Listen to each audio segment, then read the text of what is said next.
Okay. What's up, everybody? Good morning. Welcome to a Sunday edition of Morning Scone, presented by Brock. Partners with P Clinic, Hoodco Roofing, hoodcoroofing.com, Restored Motions, restoredmotions.com, and ProCharge EV, ProChargeEV.com. Okay, y'all. Hope your weekend is off to a great start. Hope y'all had an awesome Saturday, beautiful Sunday morning. Hope everybody's doing really, really well. Maybe some good time with family. Yesterday was my last Saturday with no obligation until February. So we laid low. Had a little pool day after the scrimmage, of course. So I guess I did have an obligation, but with the scrimmage. But laid low. Me and Eric and Drew got in the pool for a little bit, and then Eric and I watched a movie last night. So always a rom-com because she picks the movie. She doesn't want anything scary or dramatic or anything like that. So she picks a rom-com and then usually just falls asleep 5 minutes in. But she did stay awake for this one. Your Place or Mine, the Ashton Kutcher and Reese Witherspoon. Cute movie, cute. Anyway, okay, we'll get going here.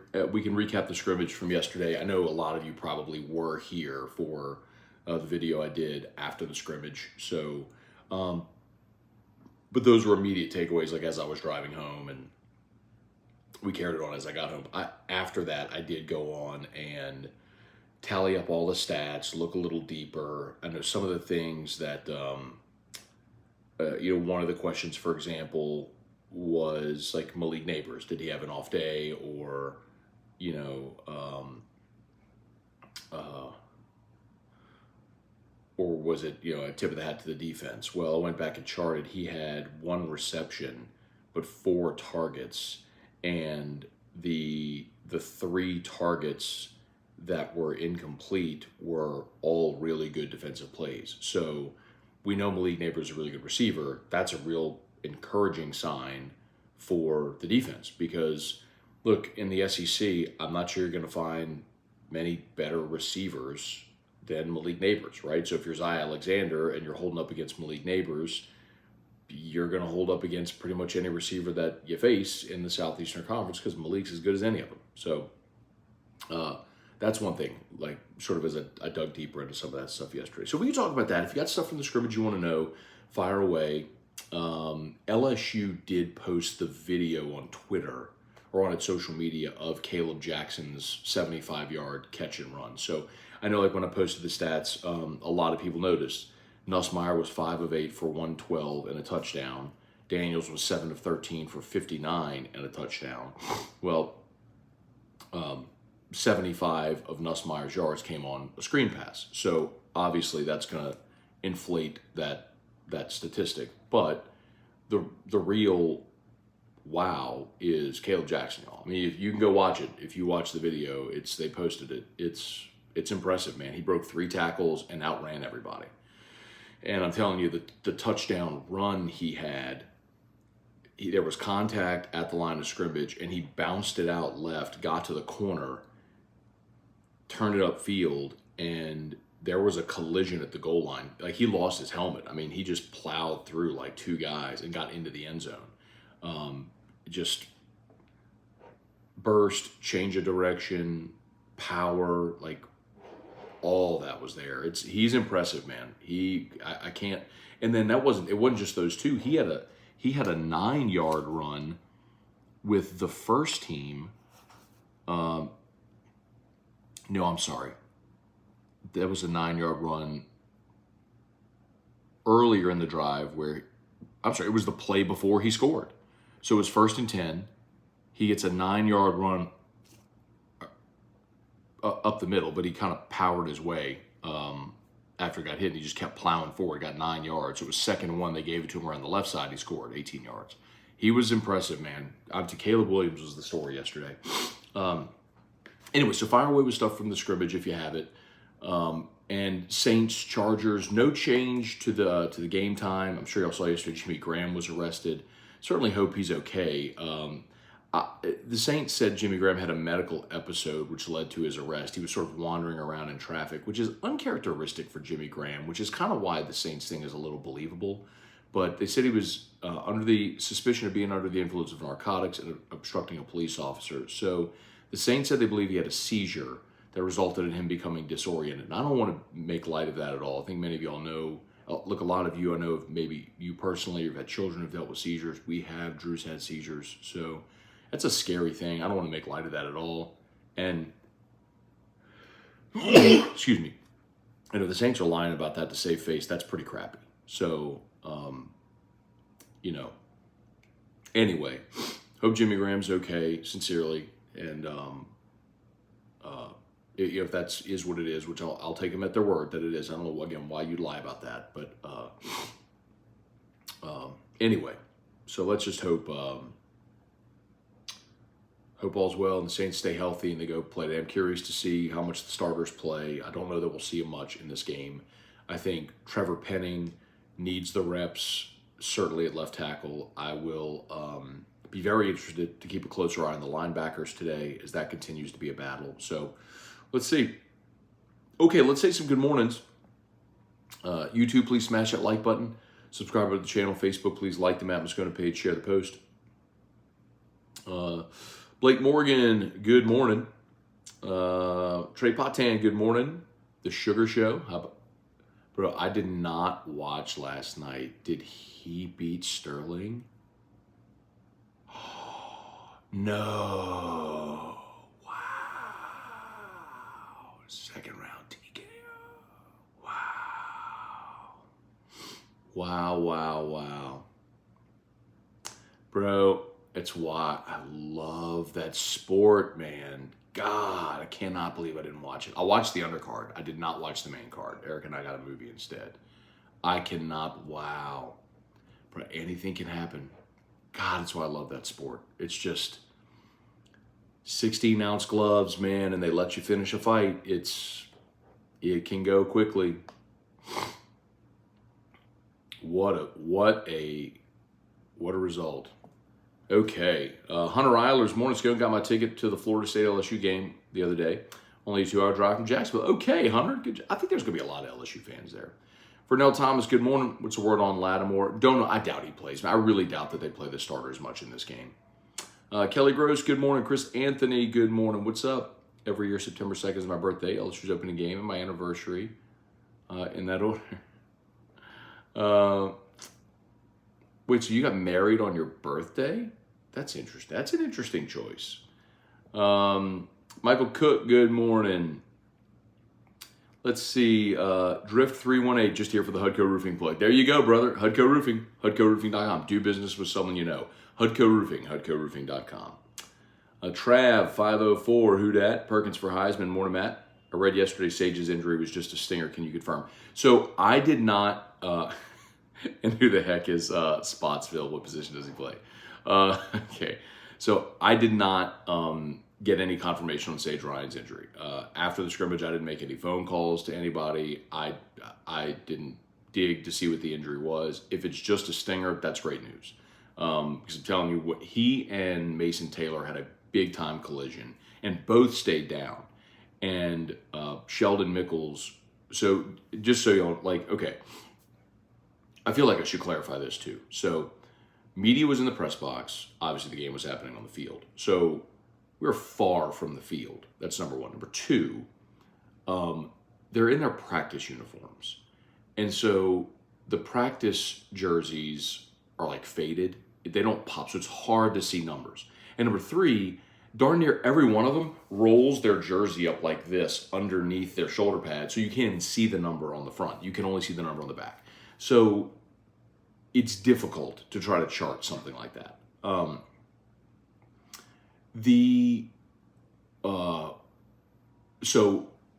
In the press box where I was, it was Cobble, me, Wilson Alexander, and Sheldon Mickles. Sheldon had binoculars, so he was kind of calling out what he could see: number, play, yardage. So we're all kind of I think Some guys were doing defense. I was charting the offense, whatever. So we're kind of working together to see who saw what and make sure we had it as accurate as possible.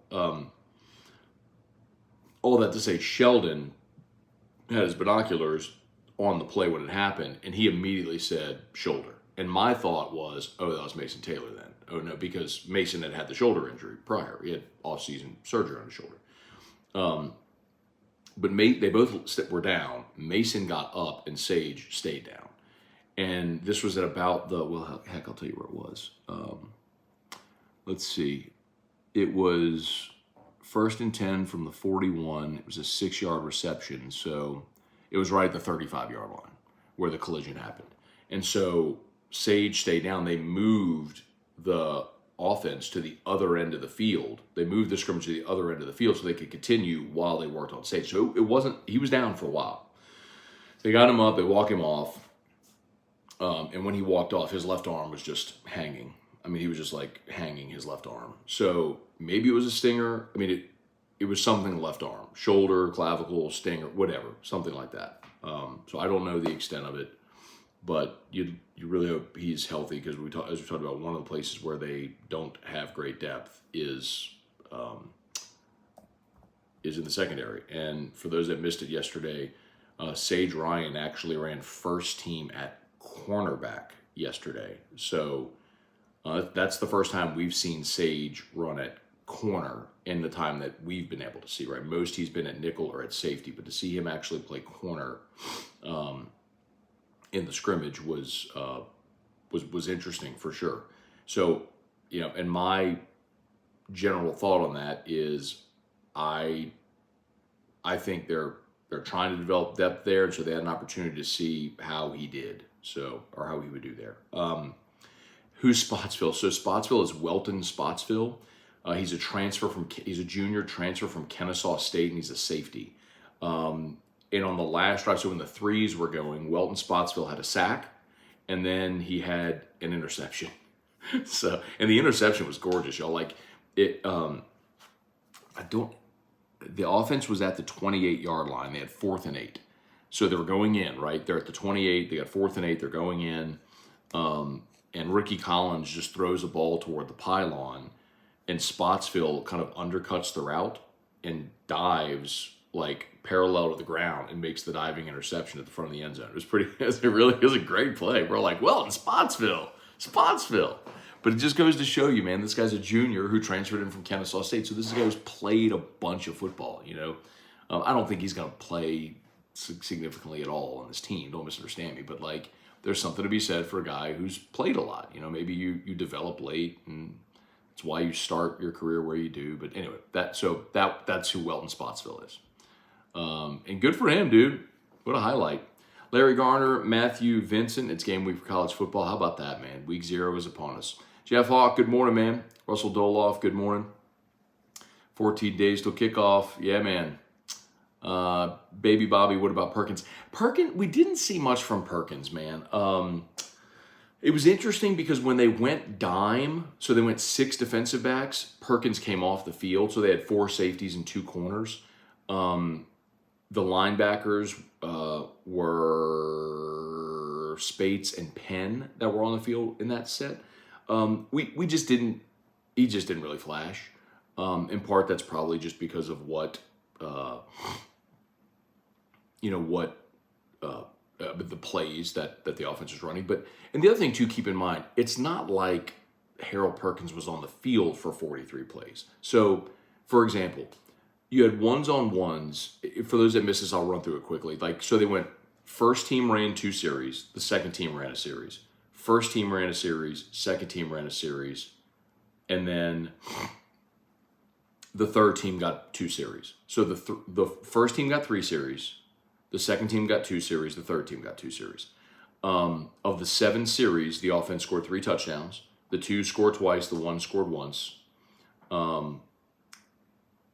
And so Harold Perkins was only on the field for, let's see, the ones-on-ones. So again, the first series, for those that missed it, first play, Mason Taylor, 4-yard catch. 2nd and 6, Noah Kane had a 2-yard run. So it's 3rd and 2. And it was a pass intended for Malik Neighbors, and Zy Alexander closed on the route and like hit Neighbors right as the ball got there. PBU, it was a great play. So they were out. They were 3 and out. So the offense just moves the ball back to the 30, and they have another series. 17 yards for Mason Taylor on first down was a nice catch and run. They went back to Mason Taylor on first down for 6 yards, and Zy Alexander forced a fumble. So they only had 2 plays. So it was 5. The first team offense ran 5 plays in their first 2 series. So the defense was only out there 5 plays. So it's not like there was a ton of opportunity for Perkins. Then the twos went out there, and they put together this was a 10-play, 72-yard touchdown drive where that's when Caleb Jackson had the touchdown run. Trey Bradford was the first running back on that. So the order of running backs that we saw was Kane, Bradford, and then Caleb Jackson.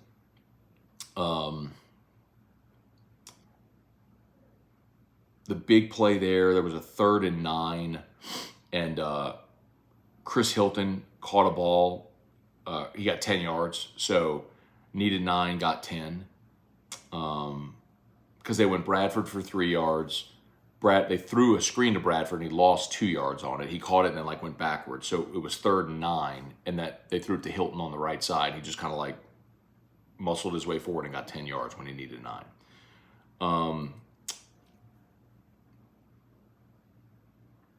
And then the big play was it was a 21-yarder to Jaylen Brown. That was coming around the left side. So Brown was coming across the formation. Nuss hit him, and he turned it up and went 21 yards. Jaylen Brown's going to be a good player. He's a kid out of Florida. Wears number 14. There's so much depth at receiver. I don't know where he fits in this year, but Jaylen Brown's going to be really good. So anyway, my point is, you're asking about Perkins.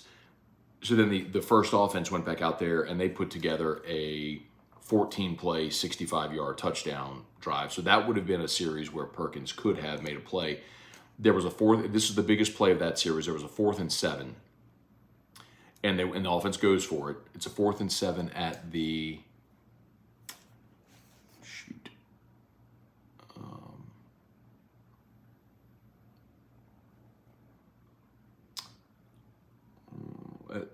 at the right around midfield. It would have been at the 41, 9, right about the 45-yard line. So, and there's a 4th and 7, so right around midfield, and they blitz. I mean, it was an all-out blitz, and Jaden beat it. He recognized the blitz. He stepped up, and then it just parted. He went 15 yards and converted the first down. And the next play is where Sage Ryan got hurt. But it's that's one of the things that I look and I go, that's the kind of play where, when I was thinking about it yesterday, that's the kind of play where Jaden's experience matters, right? So he just immediately recognized the blitz, and instead of caving on that amount of pressure, he was poised. He found his lane. He took off, and he made him pay for the blitz. So, they were good, man. There were good. There was good from everywhere. There was good from the offense 1 and 2. There was good from both defenses, obviously. The second team defense.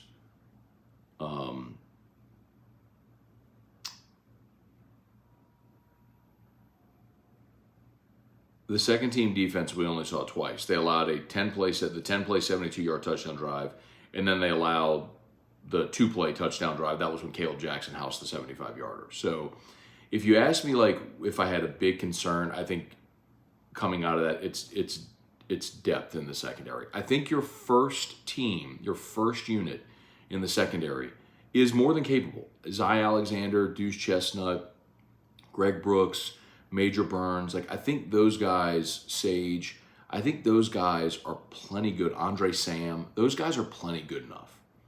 I think the problem is when they come off the field and now you're going to Ryan Robinson and Ryan Yates and Ashton Stamps, and a lot of freshmen, that's when I think you maybe have a real concern. They just got to stay healthy in the secondary. They just got Right.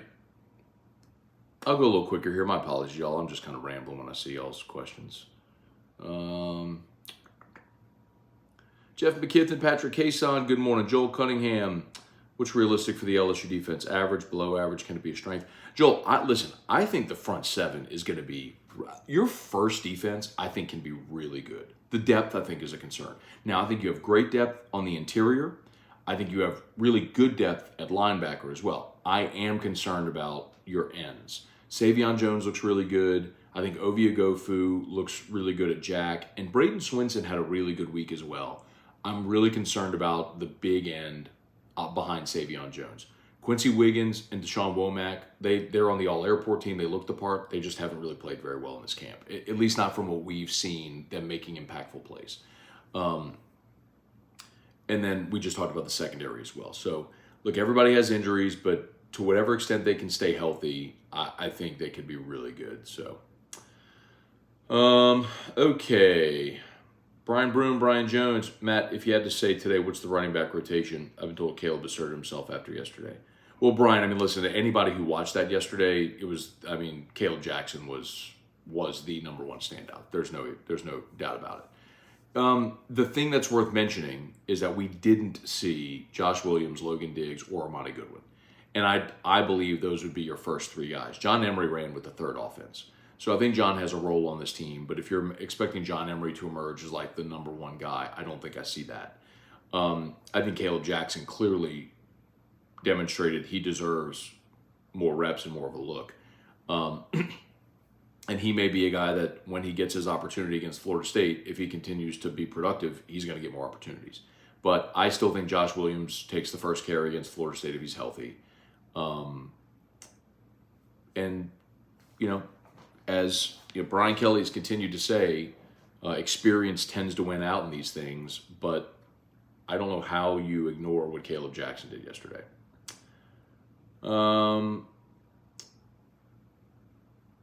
Bill Schmid, good morning. From Biloxi, any Hudco would operate on the Mississippi Gulf Coast? Absolutely, Bill. We've done work in Mississippi on the coast. So let us know what you have in mind. Just go to the website, fill out the contact form. We're happy to do that. So let me know what you have in mind. Joel Cunningham, how good is I. Alexander? In a recent interview by his Southeastern coach, said he'd be surprised if Zai was ready to be an SEC start. He would be surprised. Joel, I've had conversations with people on staff that they think he's their best corner. I'm surprised Selfo would say that, but maybe it's sour grapes that got left. I don't know. But he was awesome yesterday. I mean, I told you he was locked down on Malik Neighbors, who's one of the best receivers in the SEC and in the country. Is a realistic possibility we score 40 plus a game? Brian, listen, I'll remind you this. LSU scored nearly 35 a game last year. LSU averaged 34.5 a game last year. So is 40 a possibility? Yeah. I mean, you weren't that far away from it last year. Devin Johnson, good morning. Jason Horn, good morning. Edwin Taylor, how would you compare this team to past LSU elite level teams? Seems we're only missing the star DBs at safety and corner. But that's a big part of it, though, Edwin. It's true, but think about past great teams, okay? Like, let's look at 2019. Stingley, Fulton. I mean, look at the guys you had, in that secondary.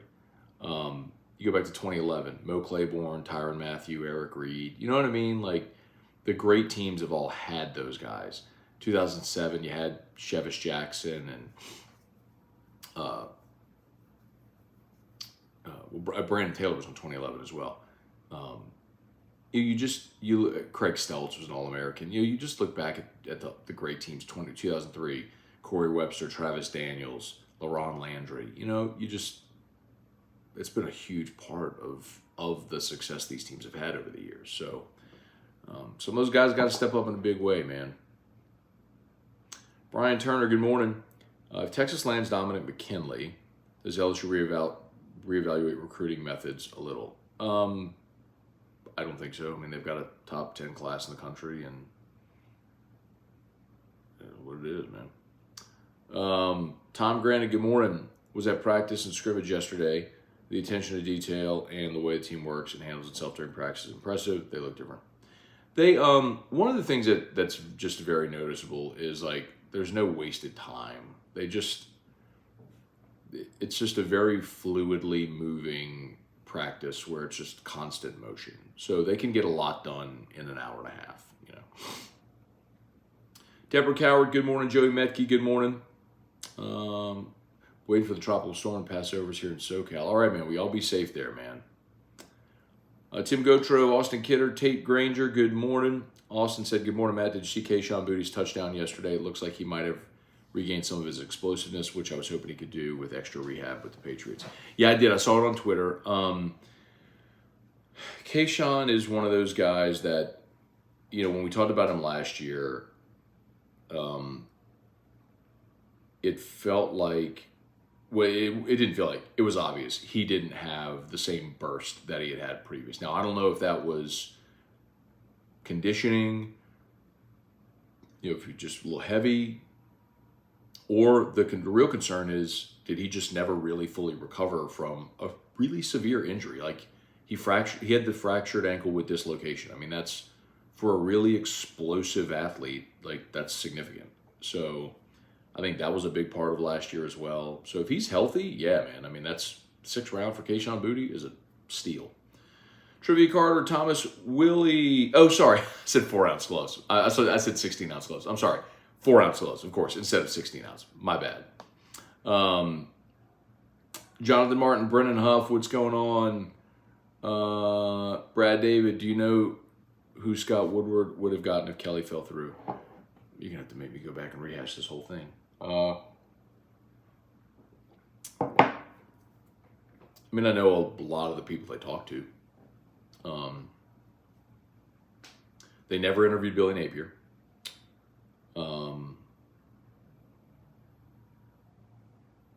Mel Tucker and James Franklin were in the conversation.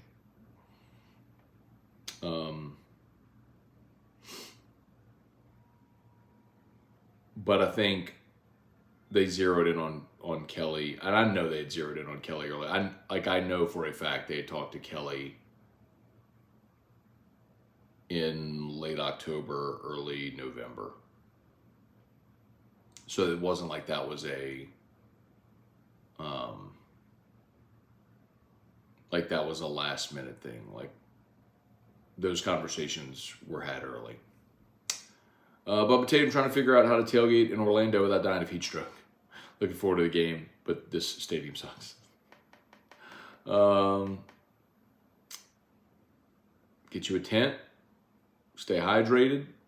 Have some fans around you ready to go.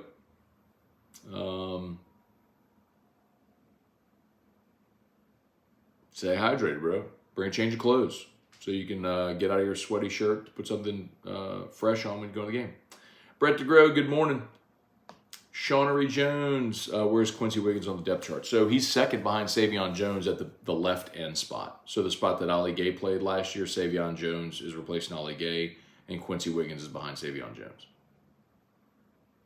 Let's see, Austin. Let's see, someone asked about Vegas accommodations for the USC game. For affordability, the Excalibur is cheap.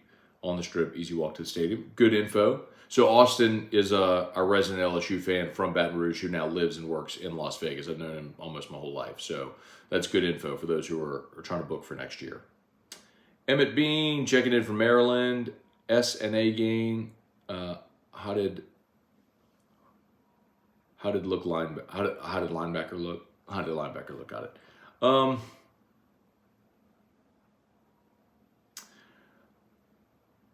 Perkins and Spates are your starters.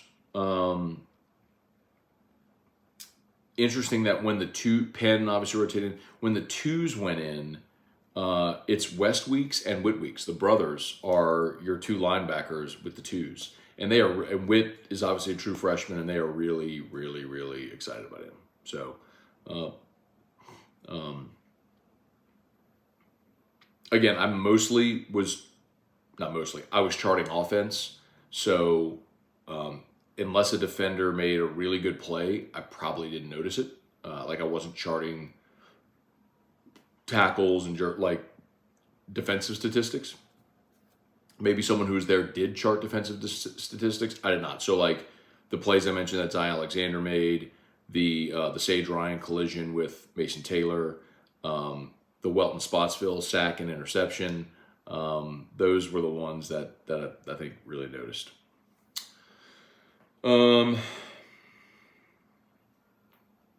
Eddie says moving Sage to corner might mean coaches feel comfortable with Brooks and Toviano and Nichols. So Eddie, make no mistake, Greg Brooks is your best nickel. I think the real key is, are they comfortable with a guy like Andre Sam at safety so they can move Brooks to nickel? And if not, then Brooks has to go play safety, and then you need someone to back up at nickel, which is what we had seen Sage Ryan doing until yesterday when Sage went out and played corner, and we saw Brooks at nickel and Andre Sam at safety, and then we actually saw them switch where Brooks played safety and Andre Sam played nickel. And we did also, oddly, see Major Burns play a lot of box safety yesterday as well. So, and Major's a big dude. Like, he's a big physical safety, but that's a guy that's had injury. He's been injury prone in his career. So, moving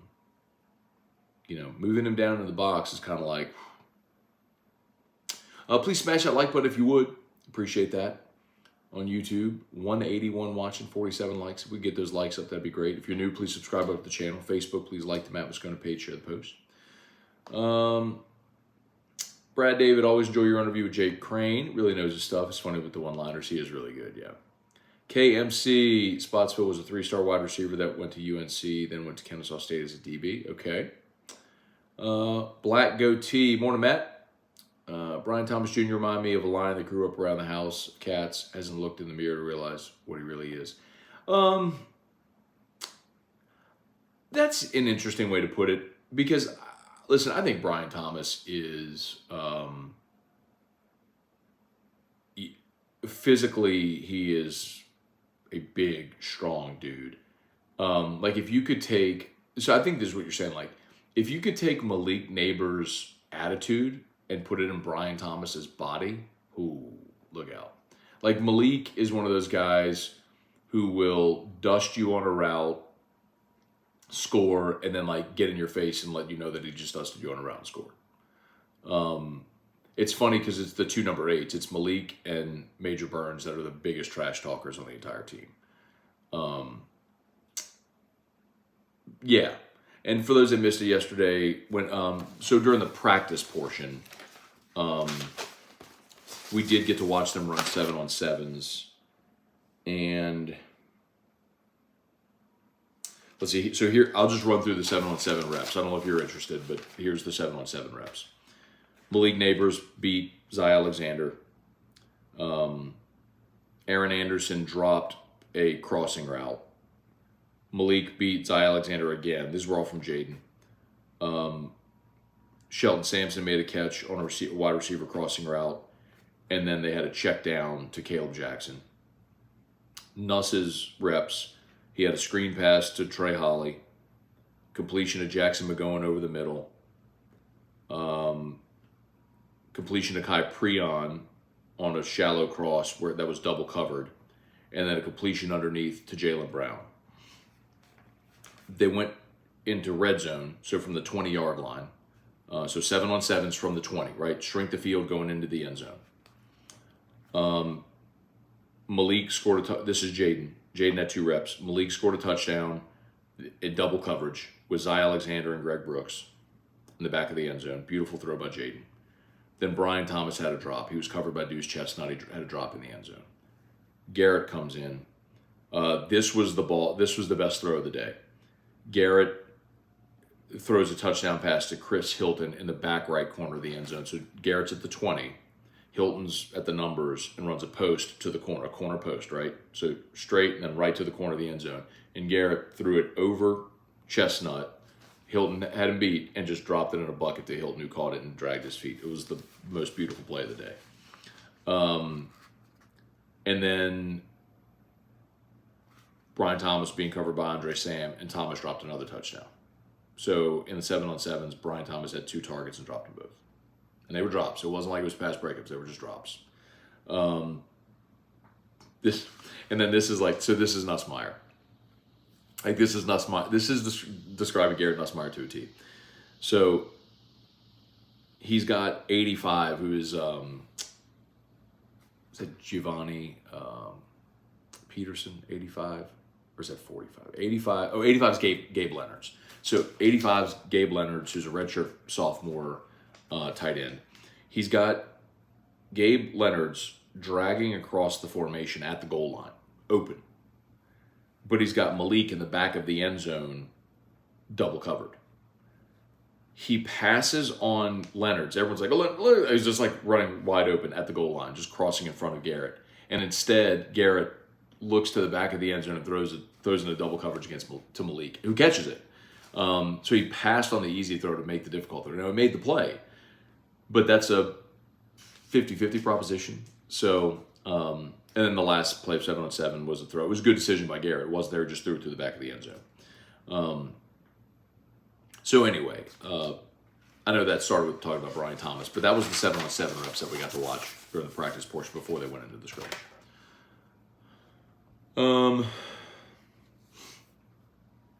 Trivia card, what happened to the coldest? He's at Louisiana Tech now. He left Nebraska, went to Louisiana Tech. Walter Rushing, morning, Matt. Any word on when Jimmy Lindsey will return to the team? I don't think, I want to be clear, this is speculative on my part. I don't think Jimmy Lindsey, based on what I know, I don't think he's going to coach this year. I'd be very surprised if he coached this year.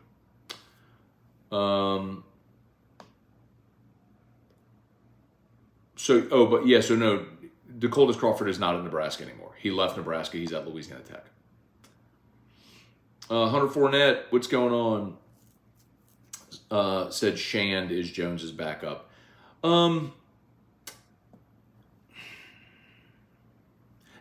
is Paris Shand, the transfer from Arizona, who's wearing number 94, who did have a pass deflected at the line in 7-on-7s that we got to watch last week.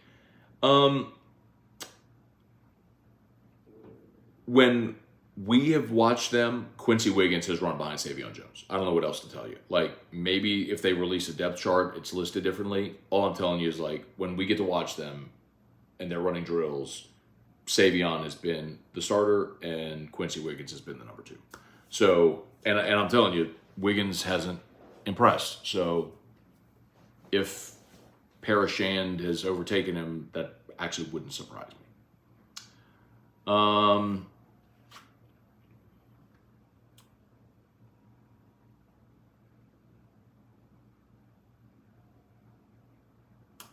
Deputy Ramrod 86.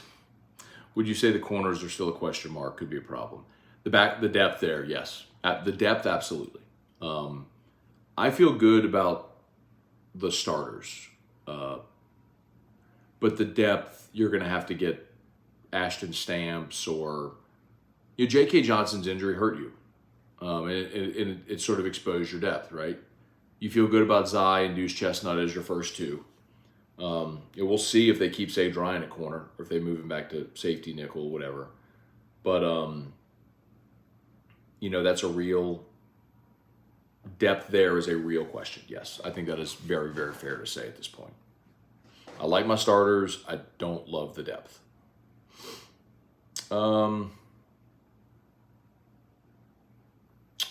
Case and Dupree, DPs are the biggest concern. They haven't played any games. A unit going to be hard to communicate. As far as the communication, Case, and I'll tell you, the benefit there is that you do have Greg Brooks and Major Burns, 2 veteran players who have played a lot of football and have been in this defense and are kind of the talkers and the communicators. So I worry less about that and more about just the physical ability of some of the younger guys to be able to adapt quickly. I mean, you're an injury away legitimately from Ashton Stamps, playing against Florida State, covering Johnny Wilson and those guys. That's not a great feeling. Jeremy Weiss, any thoughts on Jimmy Graham? Talked about it a little bit in the open of the show today, Jeremy. I mean, the Saints released a statement and said that he had a medical episode. Kat Terrell and others are reporting that it was a seizure, which led to the sort of erratic behavior. If Jimmy Graham had a seizure, I don't know what could have caused that. I don't know if he's had seizures in the past. Maybe it was induced by some type of, substance. I don't know. Again, I don't know. But a seizure is a serious thing, and if the Saints are lying about that to save face, that's really crappy. So I don't think they would lie about that. But I mostly hope he's okay. Is there another final scrimmage next Saturday? So Ed, not that we're allowed to see. They may scrimmage again as a team next week, but keep in mind, you're moving into game prep. Fall camp ended yesterday, and so now Monday is the first day of school, and now it's getting into a normal game week type flow. Mr. APF, I think Zaya will have a big season, earn more credibility going against SEC wide receivers. Leandra Lewis, good morning. Zachary Snyder, good morning. Any way to get tickets for a sweet box at Tiger Stadium? Wanted to take a group of customers. No, man, they are, the suites are sold out. They don't sell them game by game. So you would have to go on StubHub or something and see if somebody who has a suite is selling the suite for an individual game. That's what you'd have to do.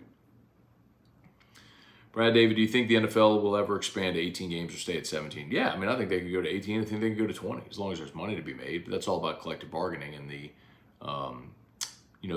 players would have to agree to it. But and you said, why would players agree to it? Because they'd make more money. You get extra game checks. Brian Turner, Eddie Emery should have just gone pro. Probably. But everybody makes the decision they make for whatever reason they make, and he's going to graduate from college, and probably didn't like what he was hearing from scouts and draft projections and all. So we'll see.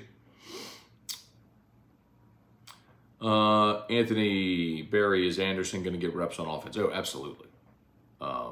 When we got to watch them go into an 11-on-11 period last week. The first play they ran with the ones was a shovel pass to Anderson. He was coming in motion across the formation. They snapped it to Jaden, who shovel passed it to Anderson coming across the formation. He is absolutely going to factor into this offense, yes. Brian Jones, I've switched to YouTube. Not sure if you saw my question, John Emery running third team. So let me run back to Facebook. I'm sorry. There weren't many questions on Facebook earlier, which is why I kind of flipped over. Let's see. There's Brian Jones. Is Emery that far behind the rest of the backs running third team? Yeah. I think John has his role on the team. But yeah, I think it's pretty clear that Josh Williams, Logan Diggs, some combination of Goodwin and I think Williams and Diggs are your first two. This is my opinion, okay? Just my opinion. I think Josh Williams, Logan Diggs are your first two. I think Goodwin, Kane were kind of battling to be the next guy, and John Emery was going to be that sort of wild card back who can catch the ball, third or whatever. Caleb Jackson, I think, with his performance yesterday, has clearly bumped himself up to say, I warrant more reps. And so maybe Caleb Jackson is a guy that gets reps along with Kane and Goodwin, provided they're both healthy as well. Brian Jones, what's our base defense? Yeah, 4-2-5. Nickel is the base that we've seen. So you've got and Mason Smith did not participate. He was there dressed. He didn't participate in the scrimmage. He practiced but didn't scrimmage. So Smith and Wingo on the inside. Ovie Ogofu's your jack. Savion Jones is your defensive end, your big end, your left end. Perkins and Omar Spates, your linebackers. Until yesterday, what we'd seen was Deuce Chestnut and Zy Alexander as your corners, Greg Brooks as your nickel, and Andre Sam and Major Barnes are your safeties. That's the first defense that we've seen. Hey, Dad. Good morning, Jim Arsenault. Brian Jones, any news on Ty G. Hill? Not really. He's out there, but just deep down. That's a deep position group now with Mason Smith, Mekhi Wingo, Jacobian Guillory, Jordan Jefferson. Like, those are your first four. Um, uh, Jalen Lee, Fitzgerald West, rotating in there as well. I mean, so that's 6 right off the top of my head before you get to Tyjee Hill. So, I mean, he's out there. They're deep. They're just deep at defensive tackle. Bubba Smith, Ty Fly, good morning. Chuck Vest, Florida State doesn't have a week 0 game like last year, which is smiley face. Let's see. Randy Smith is Sage Ryan hurt bad. Don't know. Haven't gotten an update on Sage.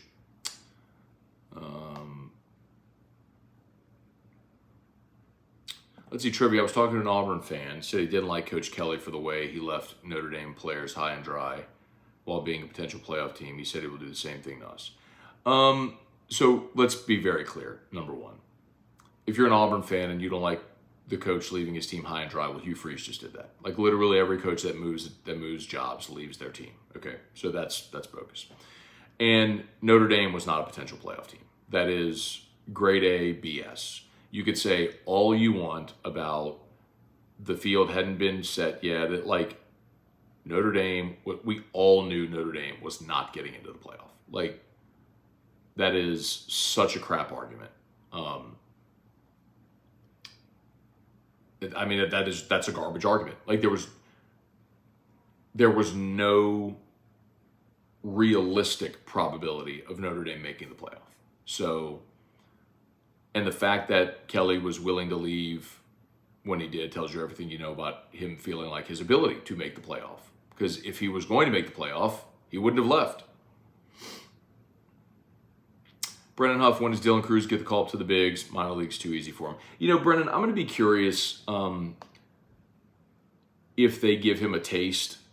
You know, of course, Major League Baseball rosters expand. You see September call-ups a lot. Could Dylan Cruz get a call-up just to give him a taste of the show before next year's spring training? Maybe. And I'd love to see that. I mean, Washington's not playing for anything, so you know you could, in theory, you'll call him up, give him a little taste of the show.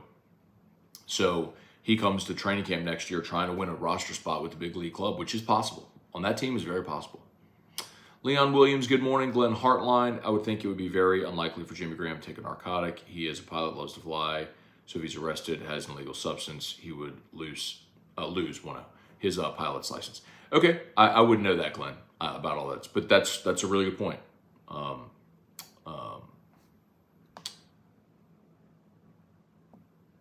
Again, don't know, but when you're out in LA and you're partying, who knows? Yeah. Anyway, again, I'm telling, just flat out, don't know. So I don't want to speculate on what happened there. Dalton Pichon just joined, so sorry if it's already been talked about, but what is your opinion of the new special teams coach and the progress since last year? So I have actually, Dalton, intentionally watched a lot of special teams in our availability because they were so bad last year. What I've pretty consistently said is, if nothing else, there are 2 very noticeable changes that they have made that have to make them better. Number one is they have starters playing special teams. So they did run like kickoff return, punt return yesterday. Here's your kickoff team, okay? Here's your kickoff team. Greg Brooks, West Weeks, Trey Bradford, Whit Weeks, again, who they love, Javian Toviano, what's the kid's name? Jordan Allen, LaTerrence Welch, Ashton Stamps, Sage Ryan, Andre Sam. Like, every one of those guys are on the 2 deep. Every one of them. Like, I mean, Brooks, Ryan, Sam are all starters. Everyone else is on the 2 deep. On kick return, it's LaTerrence Welch. Your front line is LaTerrence Welch, Javian Toviano, Greg Brooks, West Weeks, Whit Weeks. Second level is Jackson Howard and Jackson McGowan. Then you've got your upbacks are Trey Bradford and Prince Malbrew. And then your returners that we saw yesterday were Noah Kane, Jalen Brown. I can never remember this kid's name. Kyle Parker, Aaron Anderson, Greg Clayton, and Javen Nicholas. And I think we're going to see Logan Diggs back there as well when he's healthy. So my point is, number one, it ain't like you've got walk-ons and freshmen running around out there. It's good players on your 2 deep. The other thing is, let's say there are 2 things. One is you're just using like starters and two players in the 2 deep. Number 2 is the amount of time they spend on special teams. And it's not just like, oh, the kickers are over on that field kicking off a tee with no rush or anything like that. Like, they are running full on punt return, like against a coverage unit. Like, it's full speed, go execute it. So just the amount of time that they've spent on special teams in fall camp. Again, are they better at it? But like, they weren't doing that a year ago. So I think it's very notable. It's very noticeable. And I would be, look, they were, I think, 127th in the country last year in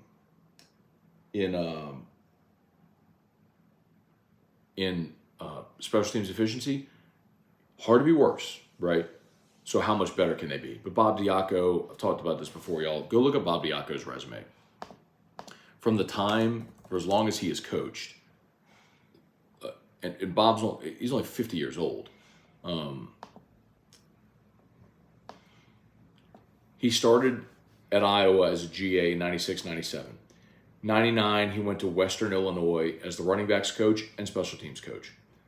He was there for 2 years. 2001, goes to Eastern Michigan as the running backs coach and special teams coordinator. 2002, linebacker, special teams coordinator. 2003, outside linebacker, special teams coordinator. 2004, goes to Western Michigan, linebacker, special teams linebacker, special teams coordinator. 2005, goes to Central Michigan, co-DC linebackers coach. 2006, 2008, Virginia, he's the linebackers coach and special teams coordinator. My point is, like, Bob Diaco has spent a decade at the beginning of his career before he became a defensive coordinator and head coach as a special teams coordinator. So he has a lot of experience coaching special teams. So yes, I would fully expect they're going to be much better there. Tate Granger, haven't heard much about Deuce Chestnut, normally a good thing when talking about DBs. Tate, I've talked a lot about Deuce Chestnut because as far as everything that we've been able to see, he has been the best defensive back that I've charted throughout fall camp. Now, we don't get to watch every minute of every practice. We get to see a lot. And Zy Alexander largely has drawn Malik Neighbors, and Deuce has drawn Kyron Lacey.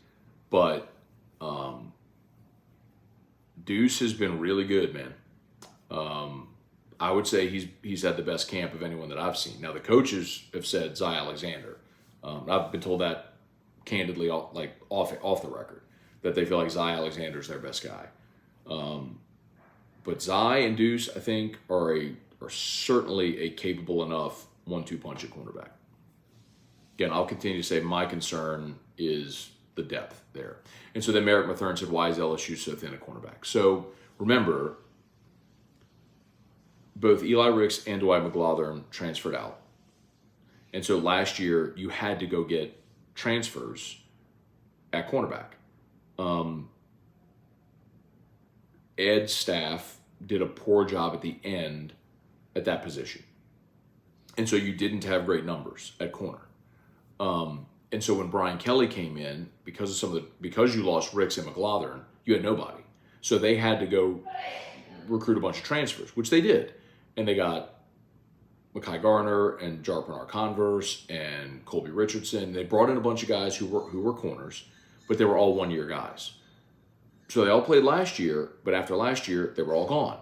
So you recruited a freshman class a year ago, and all the transfers left. Well, those freshmen are now a year older, but you had to go get transfers again this year, which is why you got Chestnut and J.K. Johnson and Denver Harris and Brian Ashcraft, bless you, that was Erica, and Zai. So you went and got 4 transfers, but you got another class of freshmen behind them. So next year, realistically, all of the cornerbacks this year could return next year. I think Zai is the only one who maybe doesn't have any more eligibility. But I could be wrong on that. Well, let me just check. But let me not lose the point. So you could have back next year Denver Harris and J.K. Johnson and Deuce Chestnut and LaTerrence Welch and Ashton Stamps and Jeremiah Hughes and Ryan Robinson and the class behind them. So like by next year, you will have had 3 high school recruiting classes at that position, plus the transfers on top of them. And so your numbers should look good again next year.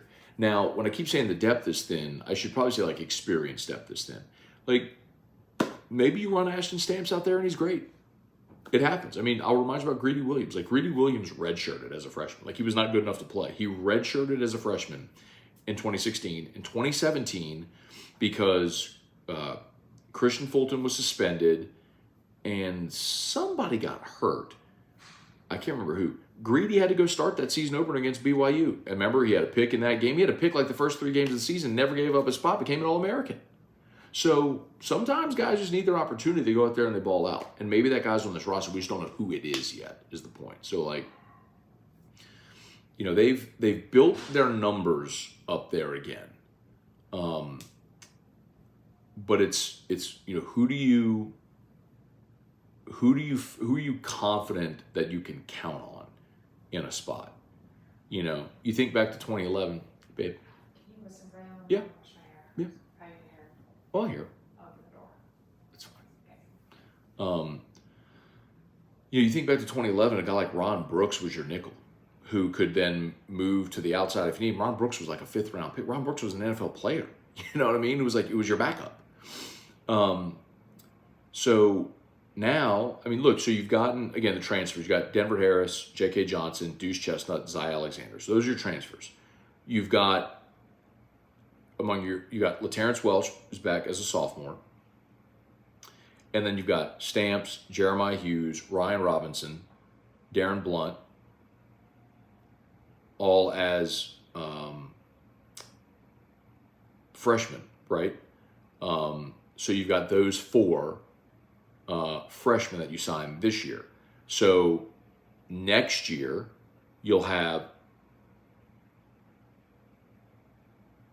LaTerrence Welch as a junior, the 4 guys I just mentioned in their second year, the recruiting class coming behind them, and then potentially all of those guys could return. Like, and Zai does have another year. He's a junior. So Deuce, Zai, Harris, Johnson could all be back. All 4 of them could be back next year, plus Welch, which is 5, plus the 4 freshmen you signed, which is 9, plus the guys coming into this class behind him. So by next year, your numbers are going to be fixed. But the problem at corner became, at the end, Ogeron didn't recruit the position well, and then they had when you lost Ricks and McLaughlin, and you had a mass exodus after that year.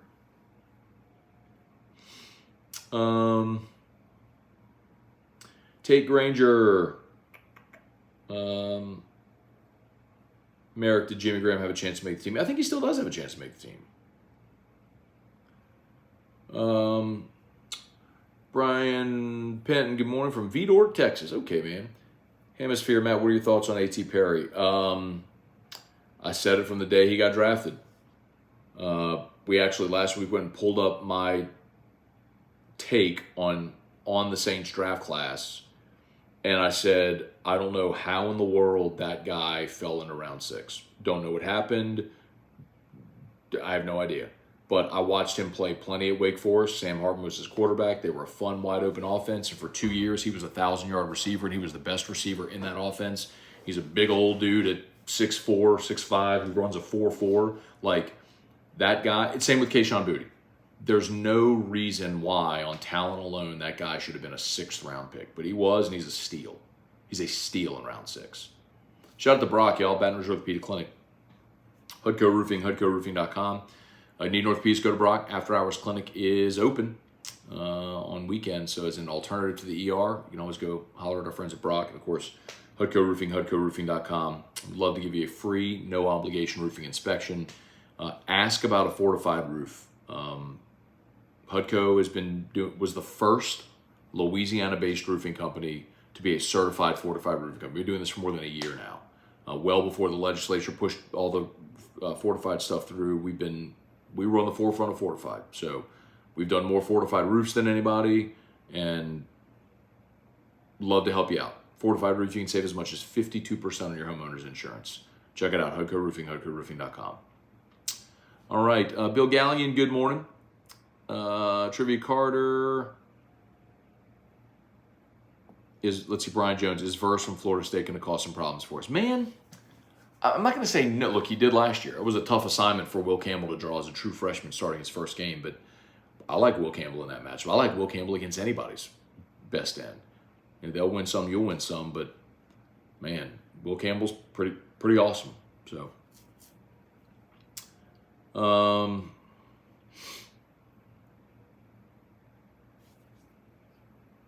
Robert Collins, good morning, Matt. What have you seen from Ramos during camp? I believe he was 71% last year. Do you believe his field goal percentage will improve? So we haven't gotten to watch the kickers a ton, oddly. Yesterday, they did, before the scrimmage, we saw Ramos and Dybert each kicked a PAT, and then each kicked 3 field goals. The only miss was Dybert from 47. He missed wide right, so Ramos made all of his. Yeah, man, I think, look, Ramos has a really good leg, and the issues last year with the kicking game weren't Ramos and his accuracy or lack thereof. It was getting kicks blocked and protecting and all that sort of stuff. Blah, blah, so. Danny Etling was a good quarterback. Edwardo, booty balled out last night. Kayshon's great, man. If he's healthy, I mean, we all saw it. But we saw it. Like, that ain't new. If he's healthy and right, he's a stud. I mean, he was a potential first wide receiver taken in the draft. Good morning. DeColdest is the coldest name in sports. Brian Jones, will LSU scrimmage again? Will they start prep for Florida State? This is usually the last biggest scrimmage. So I don't believe they're going to scrimmage again next Saturday. I don't know, but we don't get that schedule. So we get the fall camp schedule, and fall camp ended yesterday. So they're off today. Monday is the first day of school for LSU. It's the first day of the semester. So they will probably start to treat they would treat next week like they would, a game week with an open date. So, and then the following week obviously is game week with Florida State. So this is like the last biggest scrimmage that they do. David Ezernak, who's going to return kicks and punts, who looks most comfortable? Aaron Anderson's going to be back there for both. I'll tell you that much. Punts is Aaron Anderson. He's your punt returner. And the kick returners we saw yesterday were Aaron Anderson, Gregory Clayton, Noah Kane, Jalen Brown, Kyle Parker, and Javen Nicholas.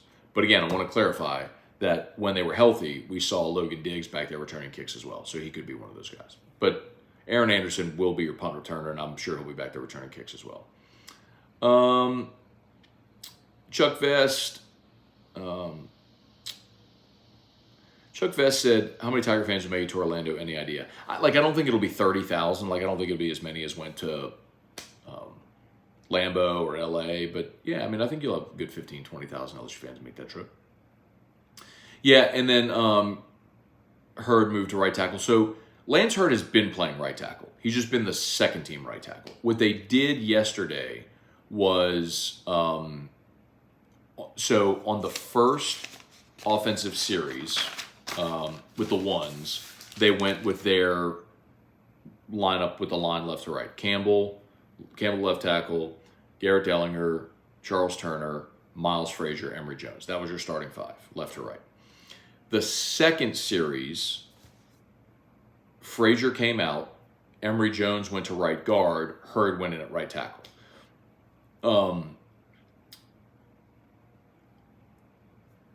I think, and I don't know this. Well, we didn't get a chance to talk to Brian Kelly after practice. We'll talk to him at some point this week. They haven't told us when, but we'll get to talk to him this week, and we'll ask that question, of course. But I think what they're doing is trying to establish who is your sixth guy. So if an offensive lineman gets hurt, you have two options. You can either put the backup at that position in at that position, or identify who is my next best guy and put them in and shuffle so my five best available are on the line, right? So for example, Bo Bordelon has been running as the second team left tackle. If something happened to Will Campbell, and again, nobody wants to see this, but if something happened to Will Campbell and he had to come out, do you put Bo Bordelon in, or does some combination of Emory Jones and Lance Hurd run as your tackles? So you have your five best available guys on the field. That's really the thing. So it's like, if something were to happen to Frazier, do you put in Marlon Martinez at right guard, or do you move Emory Jones in at right guard, put Lance Hurd in at right tackle, which is what they did yesterday. So I think part of yesterday, like Sage Ryan playing corner, like Lance Hurd playing right tackle and Emory Jones kicking into right guard, part of that is experimenting. Like you can do that in fall camp. You know, you can move guys around and see who fits where, who fits best where. And I think that was sort of very intentional with what they were doing and trying to find guys in spots and see how things worked out in a live action type scenario. So I think that's what we saw yesterday. Okay, y'all, I think we are just about done. Well, actually, a couple more here on YouTube.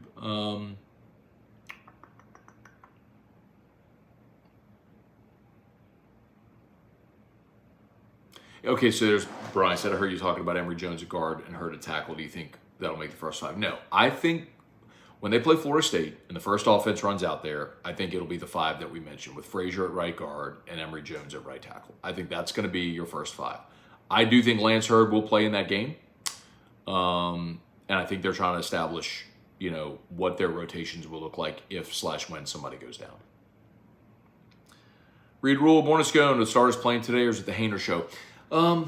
We haven't gotten that word yet, oddly. But I don't think we're going to see the starters. I think if anything, maybe you see Carr for a series.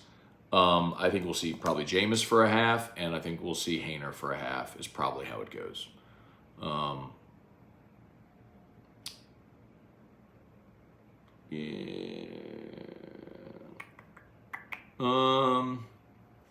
Scott heard Sage Ryan's injuries and serious. Yep. A lot of people have asked this morning about Sage. I've not heard an update on the injury.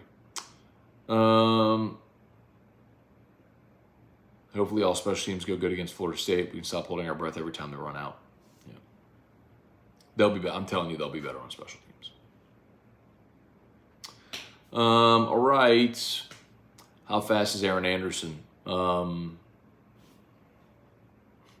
like Skylar Green fast. Yeah.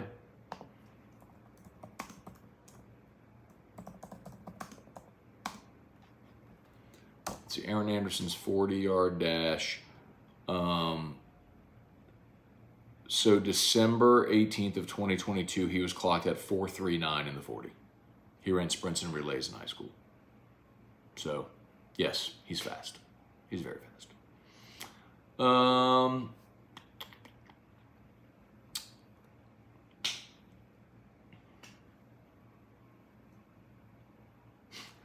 Joel, Joel, so what do you make of Emory Jones ripping at guard and Hurd first team at like Joel? I literally just answered that question. I mean,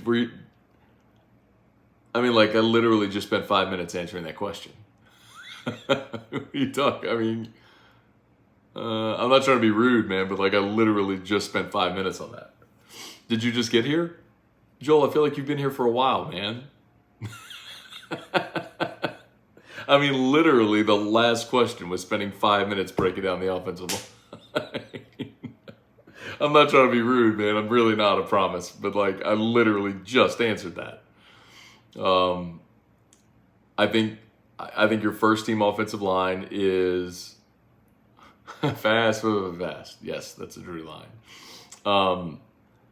Yes, I think your first team offensive line is going to be Frazier at right guard and Jones at right tackle. I think they were trying to figure out who their sixth best lineman is in case someone goes down or they rotate in.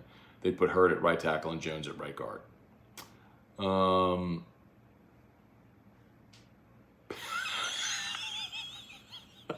But why male models? Great Zoolander reference. Very well done, Verdict Giraffe. Well done. Man.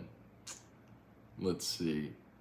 Is Caleb Jackson the fastest running back on the team? See, Brennan said Caleb recorded the fastest time at 21.4, but you got to keep in mind he was also in a full sprint for 75 yards, so he had time to get to top end speed. Nobody else had a 75-yard run. So, straight line speed, fastest running back. I don't think that's Caleb Jackson. I'd be surprised if that was Caleb Jackson. I'll put it to you that way. Anyway. Let's see. Raymond said, good morning, Matt. Just joined. Is Jaden Daniels a game coin athlete or a Hudco hometown hero? I don't think he's either, but he should be both. Should be both. Lattimore, Ty Fly, I doubt Lattimore plays today. There's just no reason, right? I mean, he had his knee taped up or iced up the other day. There was just, no reason to. So, let's see. Lunsford was hurt too. Maybe that was part of it. I did see Mason Lunsford out there, by the way. Like he was there and dressed. The guys who at the beginning of practice were on the exercise bikes with like the rehab crew was Mac Markway. So Mac Markway did not participate in the scrimmage. Mason Smith, Kamorian Pimpton, Landon Ibieta, and Deshaun Womack. That was the rehab crew. Jackson reminds me of Jeremy Hill. He's definitely sort of that big back that less recruited, right? Jeremy Hill, Kenny Hilliard, Leonard Fournette, Darius Geis, the bigger guys who could run with power and speed, yeah. I mean, Scott, my observation about Caleb Jackson all throughout camp has been he looks like a linebacker playing running back. I mean, he's huge. All right, I think we are done. Wide male models. All right, I think we're done. Y'all have an awesome day. Thanks so much for watching. Again, if you're on YouTube, man, we've been hovering around 200 concurrent viewers this whole show and only 76 likes. If you could, take a quick second, smash that like button. I'd appreciate it greatly. What's wrong with Pimpton? He was, we saw him kind of walking. He was dressed, but he was kind of walking with a limp, kind of favoring his right leg. So I don't know if it's foot, ankle, knee, I don't know. But he was dressed, and just doing some work. So,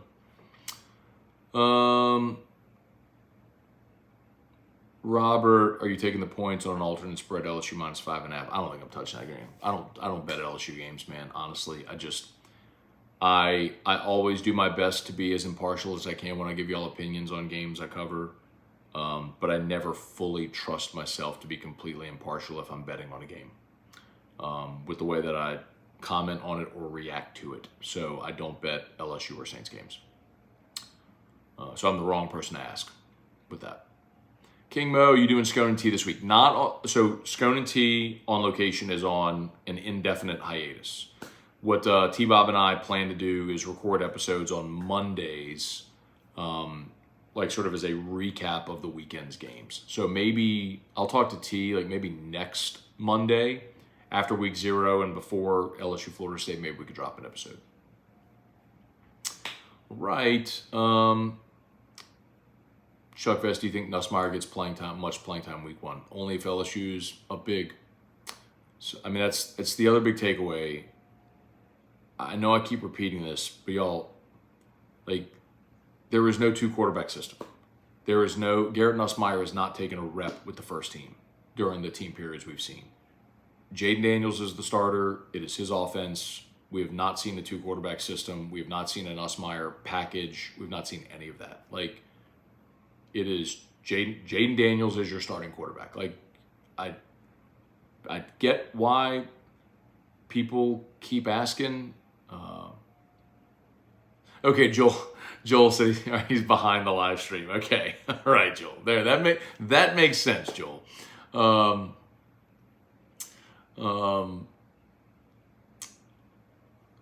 Like, does Nuss get 1 series? Chuck, no. Like, if LSU's up big or down big or Jaden gets hurt, yes. But just to put him in, no. Like, no. You have a quarterback. You have a starting quarterback who is your guy, and you're not going to disrupt that rhythm. Like, he's a 5th-year senior who won 10 games for you last year. And for 2/3 of the season was your only offense. So you gotta recognize the reality of that situation. Whiskey and Wine at Don Juan, yes. Scott, does Logan Diggs look good in practice? Any chance he's RB1 or RB2? Yes and yes, but he's been injured. So Josh Williams, Logan Diggs, Armani Goodwin, all this week were not participating in team drills. They were working with trainers off to the side. Dressed, but just in working with trainers off to the side. So 1 point, Josh Williams had a knee brace on. He shed the knee brace later in the week and did not have it on yesterday. So is there any spot outside of running back and cornerback you can think is up for grabs?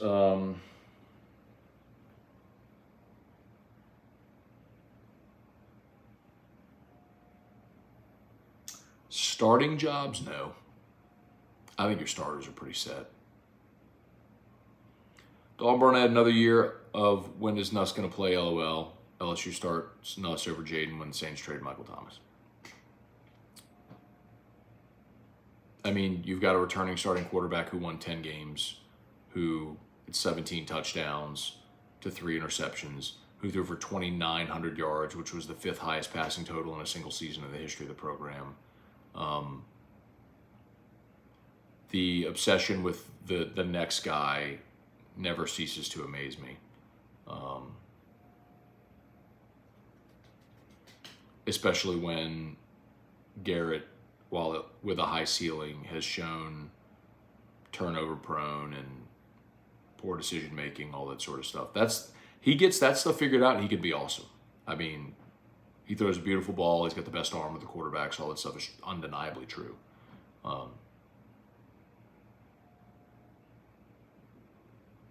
So too is the fact that he's turnover prone. Anyway.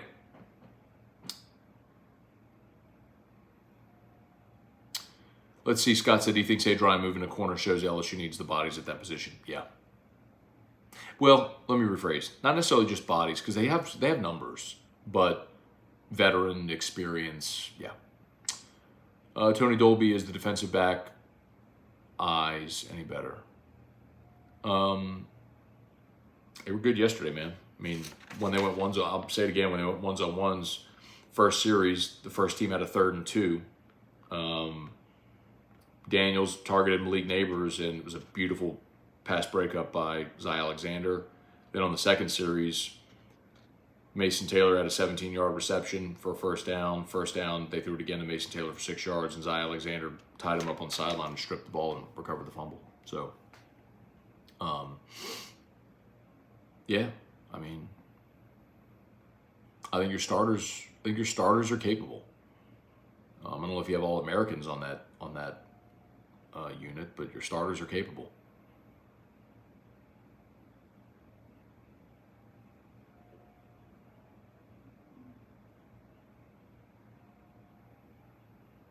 Jaden is literally on the Heisman top 5 watch list. Nuss ain't playing. I mean, if Garrett Nussmeier plays, it's because LSU's up big or Jaden's hurt. Like, that's just how it's going to go. Ryan Dixon, can Hunt do the Aggie fan again this year? I would love it. I don't want to run the bid into the ground, but if there's an opportunity to do it and it makes sense, then yes, we'll bring back Hunt the Good Ag. Ryan Dixon is Max Johnson, the starter at A&M. Connor Wigman is their starter, but I would not be surprised at all if he stinks and they play Max Johnson. Okay, and look, I agree. Listen, Case and Dupree said those aren't real LSU type corners. I get it. Like, I mean, the 5-star Derek Stingley, Christian Fulton, Patrick Peterson, Morris Claiborne, Dante Jackson. Yeah, I'm with you. But you've got those guys coming in the pipeline.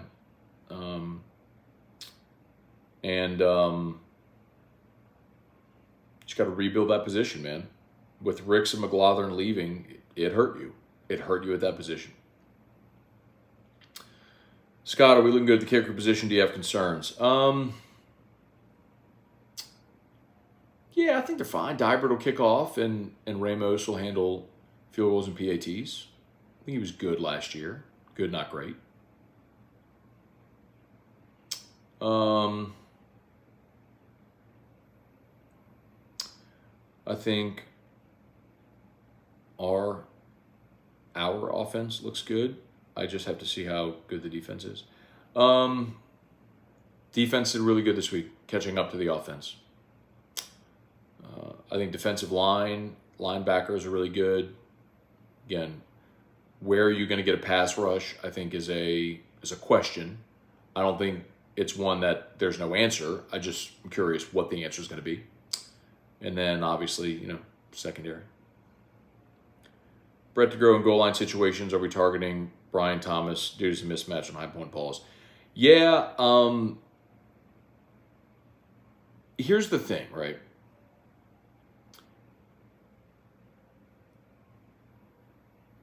I'm with you on Brian Thomas being a mismatch. Kamorian Pimpton's a bigger mismatch. He's 6'6" and has a huge wingspan, and we've seen him high point balls, and it's impressive. But you got Malik Neighbors. You got Kyron Lacey. I mean, who you want to take off the field? You've got tons of options. Do not worry about LSU's receivers. They are big and strong and fast and tall and athletic, and they got a bunch of them. So that's maybe my least position of concern on this team. Okay, last one. Brian Turner. Are LSU's defensive backs athletically on the same level as the wide receivers at Florida State? Do you think they'll be badly overmatched speed and strength-wise? It's interesting. ESPN put out their top 100 players for college football in this coming season, and they had, I think, 3 Florida State wide receivers on the list. So that's a big challenge. We're going to find out pretty quickly how that unit looks. But what I will say, Brian, is I don't know that Florida State's receiver group is any more talented than LSU running out Malik Neighbors and Kyron Lacey and Brian Thomas and Shelton Sampson and Aaron Anderson and Kamorian Pimpton and Jalen Brown and all these guys. So if you can hold up against LSU's group, you should be able to hold up against anybody's group in the country.